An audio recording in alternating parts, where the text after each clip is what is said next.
ही घटना आहे परळी विधानसभेतील आहे आणि नंदुरघाट नावाचं गाव आहे, तिथं ही घडलेली घटना आहे। जर मतदान केंद्रावर जर अशा प्रकारे तोडफोड होत असेल तर खरंच अशा लोकांना कायद्याने जी शिक्षा मिळायची ती मिळणारच आहे, पण त्यांची हिंमत कशी झाली अशा गोष्टी करायची। तर म्हणून कुठंतरी पोलीस प्रशासनाचा व शासनाचा त्यांच्यावर धाक वचक असणं आवश्यक आहे।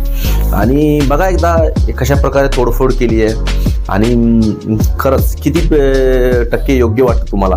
नेमकं या प्रकरणात घडलं काय या तपासामध्ये तर सर्व निश्चित होईलच आणि जे काही आरोपी असतील किंवा ज्यांनी कोणी ही घटना घडवून आणली त्यांना शिक्षा तर नक्की होईलच। तर एकदा बघा तुम्ही, बघा कशा प्रकारे तोडफोड केली आहे।